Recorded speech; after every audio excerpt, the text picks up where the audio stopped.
ำแบบนี้นะจงไว้เอาได้ อุ้ยล้นก็คือมาคือเก่าคือเดิม ที่เก่าเวลาเดิม กินแซ่บอีล่าพากินแซ่บวันนี้มีผัก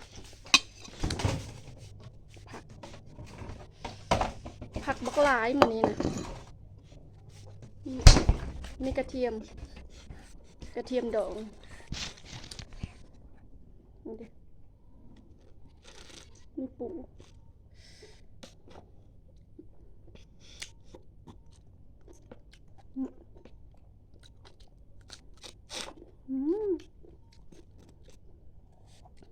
ดำ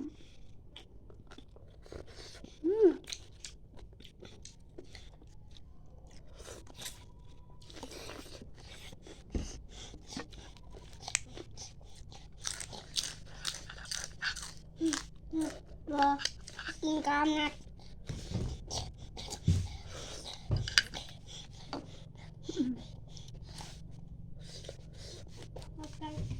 เราใครมาเปิดนัดแกเผ็ดปะนัดแกเผ็ดไปใคร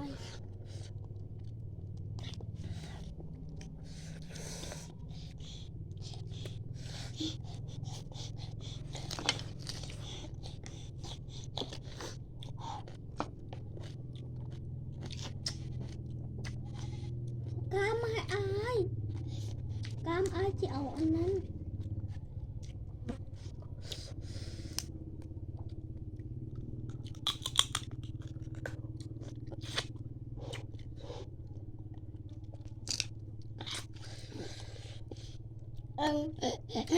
สดน้ำล้น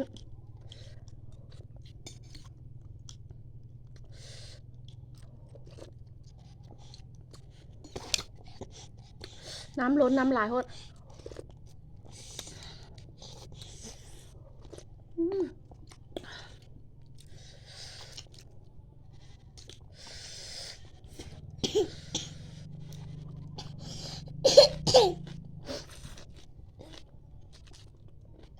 ของภูเขาบางไง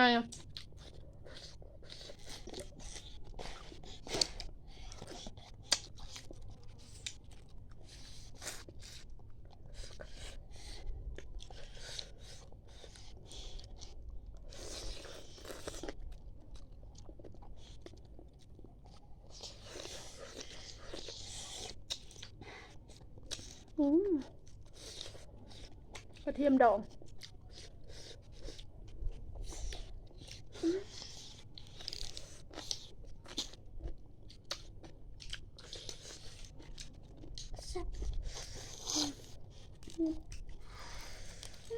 น่ากินค่ะเฮ้ย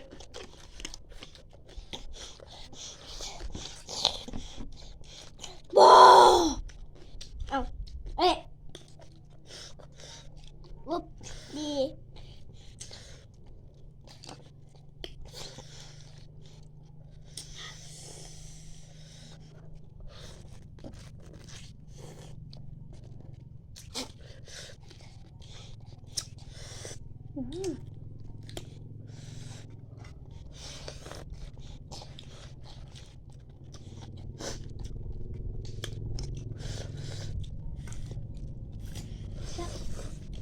เนื้อนิ่ม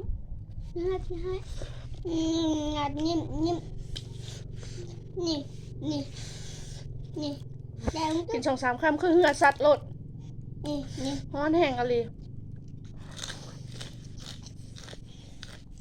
ตอนเช้าฝนตกเดี๋ยวนี้แดดออกอ่ะเหงื่อไหลเลยแล้วว่าฉันว่าสีเดอเฮียนแต้มคิ้ว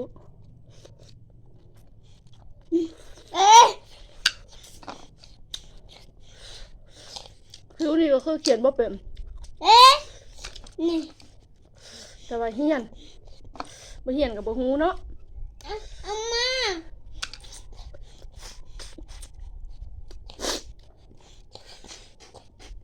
นี่วงกันนี่วงกันปู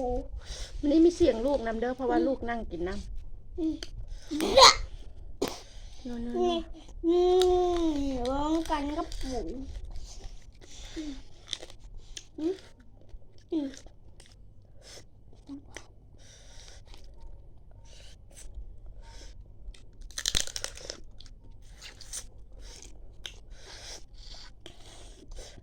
ครับ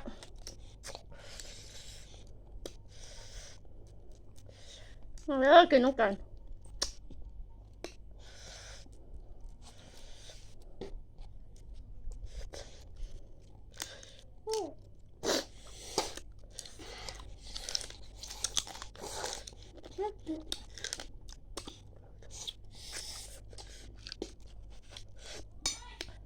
สดน้ำ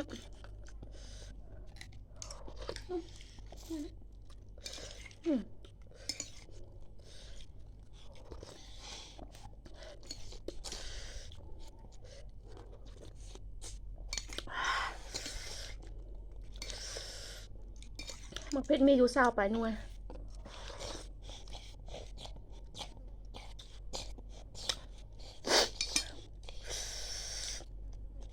เน็ตบ่ค่อยดีปานใดเนาะระยะค้างเนี่ย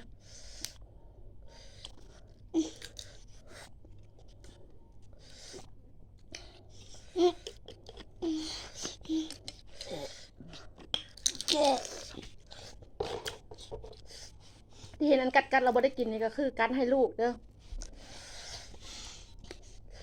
เพราะว่าลูกนั่งกินน้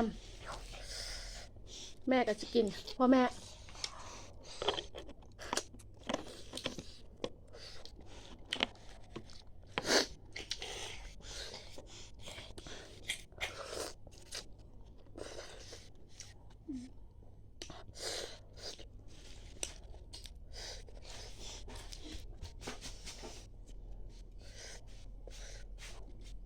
คำใหญ่ๆยั่วนี่กินไข่ ๆ นี่มันต้องซาเผ็ดไม่อยากซาเผ็ดไม่ต้องกินได้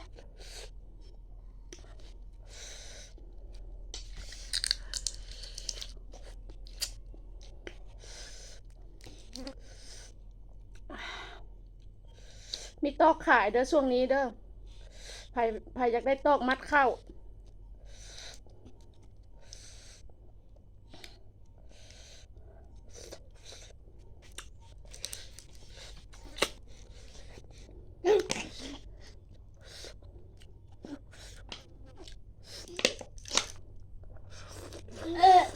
นายบอกว่ากินไข่ไม่ใช่บอกกินน้ำกินไก่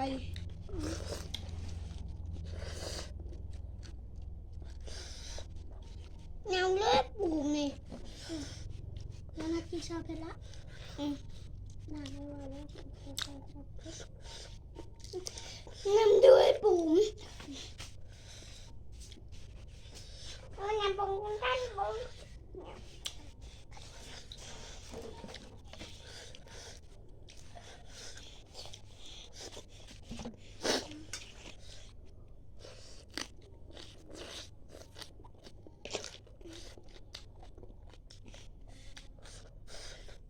กินไปน้ำเพชรไปน้ำ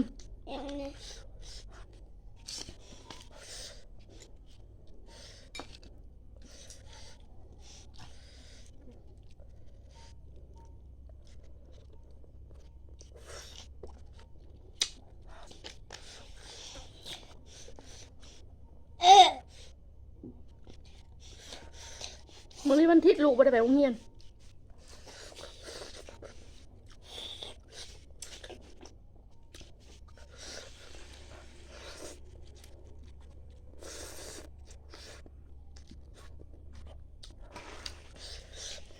ว่า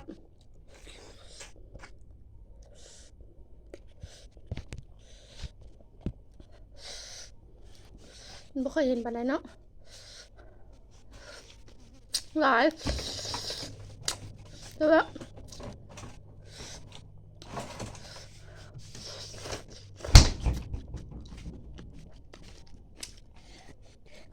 ใส่พริกมื้อนี้มีทั้งพริก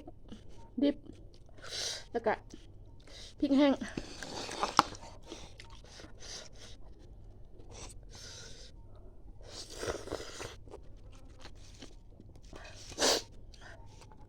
ผักบุ้งก็จะเป็นผักบุ้งอยู่หนองเขาเอง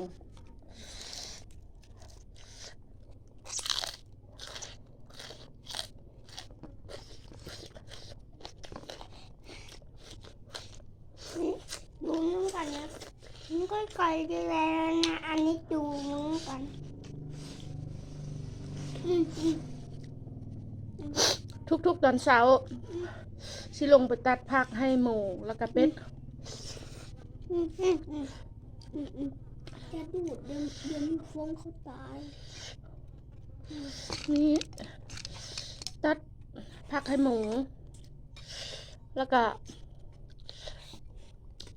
ยังเอานี่อันนี้ เป็ด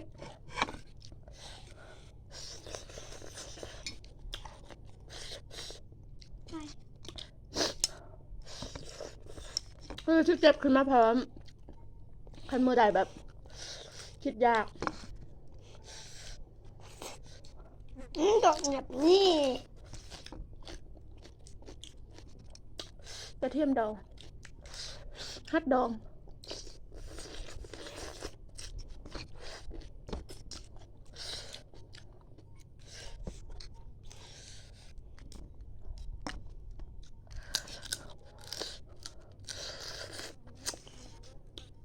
ผักเกษตรกับมีหลายนะนี่น้องบุคิดยาก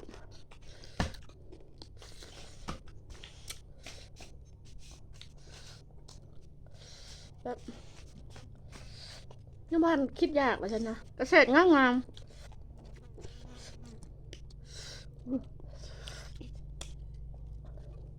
แต่ละมื้อก็สิตัดผักเกษตรมาบดให้เป็ดกิน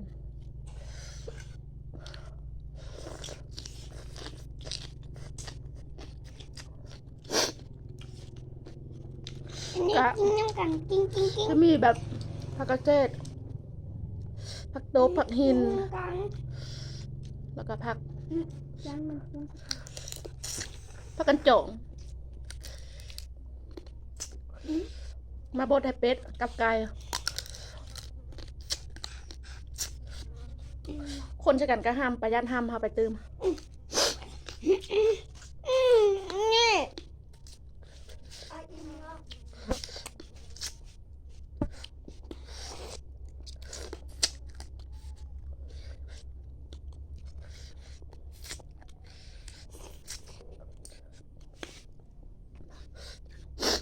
รวมไม่พอ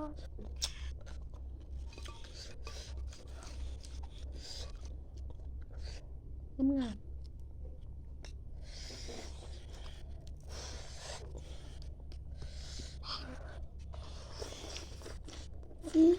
เดี๋ยวนี้วะ น้ำลายเราจะใส่ปลาแดกแซ่บไหม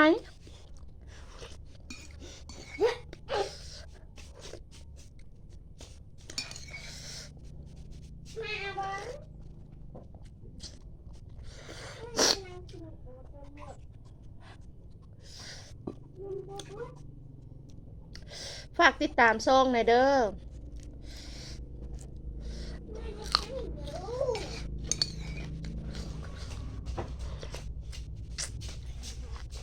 นี่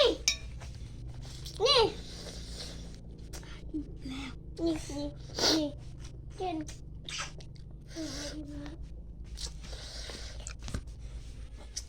ยัง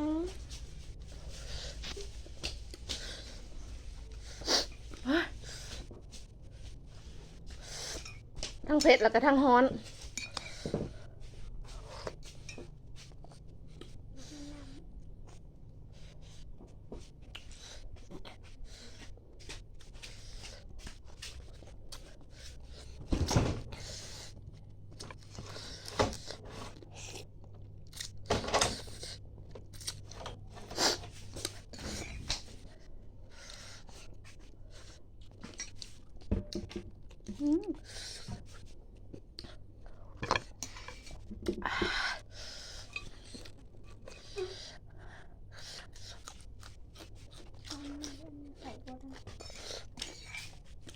พักกันจองอ่อนๆมีแต่บ่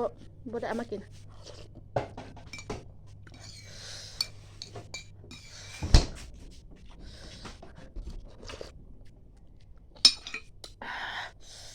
ก็คือเบิด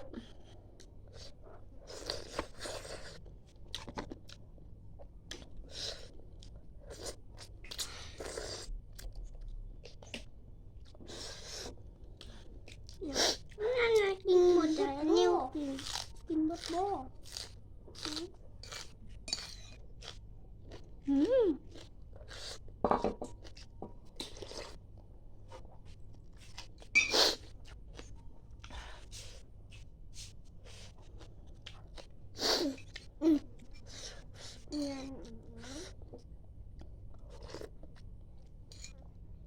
นิ้วกิน คือเบิดเลยได้นี่คือแบบเบิดอะไรเนี่ย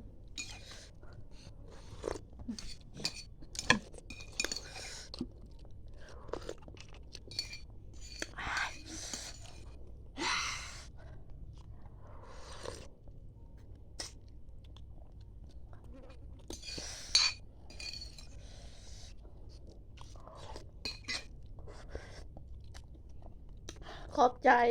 สำหรับคนที่ติดตามซ่อง คือคลิปนี้เขาก็คือลาไปก่อนเนาะคลิปหน้าค่อยมาพบกันใหม่